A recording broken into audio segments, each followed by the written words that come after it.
Hello दोस्तों, स्वागत है आपका अपने चैनल तैयारी में। आज हम देखने वाले हैं कक्षा 10वीं के विषय हिंदी के अभ्यास प्रश्न पत्र सेट बी का यानी बा 2023 का हल। ये आपका 75 नंबर का पूर्णांक और 3 घंटे का समय मिलने वाला है। ठीक है, यहाँ पर क्वेश्चन दिए गए हैं, इनको अच्छे से पढ़ लीजिएगा। तो पहला क्वेश्चन देख लेते हैं।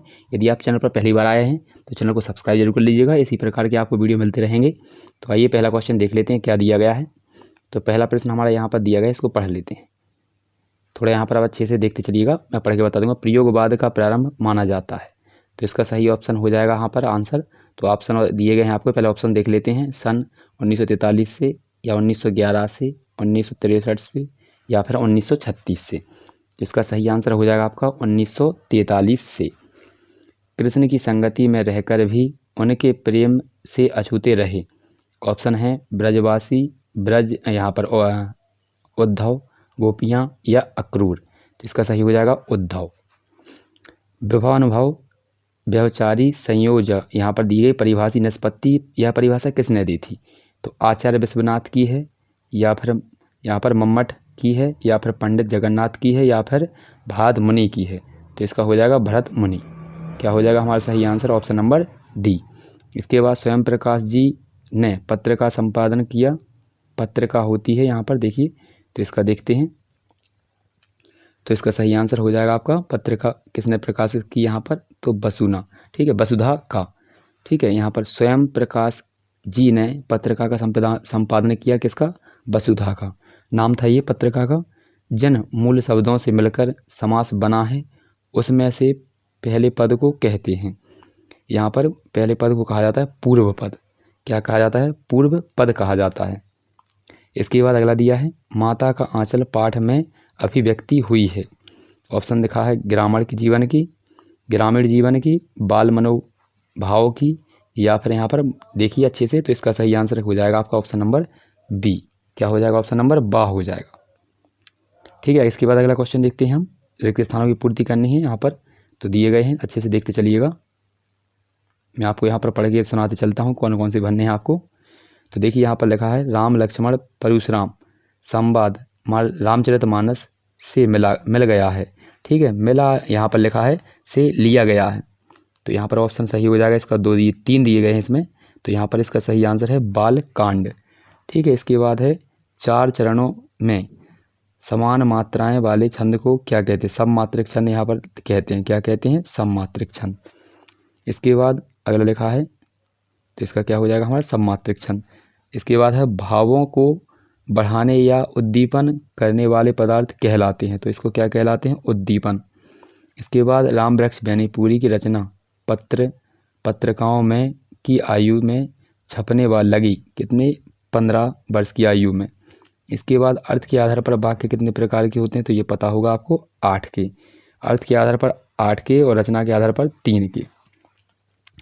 यहाँ पर लिखा है गंतोक से किलोमीटर की दूरी मतलब क्या आती थी? तो 149 किलोमीटर दूर था। तो यहाँ पर देखिए पहले से फिर से बता देते हैं। पहले में आपका बालकांड, दूसरे में सममात्रिक, तीसरे में उद्दीपन, चौथे में 15 वर्ष, पाँचवें में 8 और छठवें में आपका 149 हो जाएगा। तो अच्छे से भर लीजिएगा इनको। इसके बाद हम देखते हैं थर्ड क्वेश्चन। थर्ड क्या दिया है क्वेश्चन यहाँ पर देख लेते हैं। तो सही जोड़ियाँ बनानी है आपको तीसरे में, तो आइए इनको बनाते हैं। देखिए तो यहाँ पर पहले से देखेंगे क्या है। पहले का हमारा क्या हो जाएगा? यहाँ पर पहले का है नागार्जुन का क्या है? आधुनिक कवि। इसके बाद हमारा दूसरा अलंकार दिया गया है, वो कौन सा है आपका? यहाँ पर मानवीकरण अलंकार। कहानी में तत्व कितने होते हैं? 6। इसके बाद एहतियात का मतलब क्या होता है? कहते हैं एहतियात बरती है, तो इसका मतलब होता है सावधानी। और इसका लिखा है गले का हार क्या होता है? बहुत प्रिय। गले का हार बहुत प्रिय होता है। और लास्ट क्या लिखा है आपका? तो बहील यहाँ पर लिखा है, तो ये कि धर्म का नाम है, तो यहाँ पर ये धर्म हो जाएगा। तो अच्छे से इनको मिला लीजिएगा। आशा है कि आपने देखा होगा अच्छे से। अगला क्वेश्चन देखते हैं अब। तो अगला क्वेश्चन हमारा क्या दिया गया है? तो यहाँ पर दिए गए हैं एक वाक्य में उत्तर। तो क्या लिखा है? कवि निराला ने बादलों को अब किससे तुलना की है? गौड़ की संख्या कितनी होती है, यानी गढ़ों की संख्या कितनी होती है आपको पता होगा। यहाँ पर दिखा है, ये आपको पूरे क्वेश्चनों को यहाँ पर आंसर सहित लिखना है। देखिए इनके आंसर ये दिए गए हैं, आप अच्छे से इनको नोट डाउन कर लीजिएगा। ठीक है, यहाँ पर ये आंसर दिए गए हैं, इनके उत्तर हैं। ठीक है, यहाँ पर ये दिए गए हैं प्रश्न के उत्तर, तो अच्छे से लिख लीजिएगा। ये पहले का आंसर है। देखिए क्वेश्चन नंबर चौथे का पहला आंसर ये दिया गया है, कवि निराला ने बादलों की तुलना काले यहाँ पर घुंघराले बालों से की है। गणों की संख्या 8 होती है। मन्नू यहाँ पर, ठीक है, मन्नू भंडारी के पिता रसोई की यहाँ पर दिखा है ये क्वेश्चन यहाँ पर, तो इनके आंसर देख लीजिएगा। इसके बाद अगला, दो वर्णों को संधि कहते हैं, मेलों को क्या कहते हैं, संधि। मूर्ख में अल्पज्ञ के महत्व के लिए लोकोक्ति क्या होती है यहाँ पर, इसके लिए होती है अंधों में काना राजा। इसके बाद अगला लिखा था हमारा क्वेश्चन नंबर 6वां, माता का आंचल कहानी के अनुसार माता ने भोलानाथ के घाव पर पिसी हुई हल्दी लगाई, तो ये इसके आंसर हो जाएंगे, अच्छे से देख लीजिएगा। इसके बाद हमारा अगला क्वेश्चन का आंसर क्या है, यहाँ पर दिए गए सत्य सत्य। तो देखिए सत्य सत्य में आपको यहाँ पर क्या लगाना है, पहला देखिए तो यहाँ पर लिखा है पहले से, संगीतकार की आवाज़ में हिचकिचाहट यहाँ पर हिचक साफ सुनाई देती है, तो इसका ये सही हो जाता है। इसके बाद जहाँ अलौकिक आश्चर्य का भाव उत्पन्न हो वहाँ पर विभत्स्य रस होता है, तो ये आपका गलत हो जाएगा, ठीक है। ये पहला सही है आपका, दूसरा गलत। एक संस्कृत व्यक्ति किसी नई चीज़ की खोज नहीं करता, तो ये गलत हो जाएगा। न्याय के अनुसार न्याय करना यहाँ पर न्यायशीलता है, तो ये सही हो जाएगा हमारा। 5वां, भोलेनाथ का आविष्कार यहाँ पर अधिकतर समय उनकी मैया के यहाँ पर सावधान से गुजरता है, तो इसका ये गलत हो जाएगा और ये वाला आपका सही हो जाएगा। लगा लीजिए अच्छे से। तो पहला आपका सही है, दूसरा गलत, तीसरा गलत और चौथा सही हो जाएगा, 5वां गलत है, 6वां सही हो जाएगा। इसके बाद क्वेश्चन देखते हैं, अगला क्वेश्चन हमारा क्या दिया है, तो इनके क्वेश्चनों के आंसर भी देख लेते हैं कुछ। तो क्या दिया गया है, पहले क्वेश्चन दिया गया हमारा, रीतिकाल के काव्यों की विशेषता बतानी है कोई 2, तो आइए इनकी देखते हैं विशेषताएं। फिर इसके बाद सूर्यदास जी का आपको जीवन परिचय लिखना है यहाँ पर, मतलब उसके बारे में 2 विशेषताएं बतानी है और काव्यगत विशेषताएं लिखेंगे।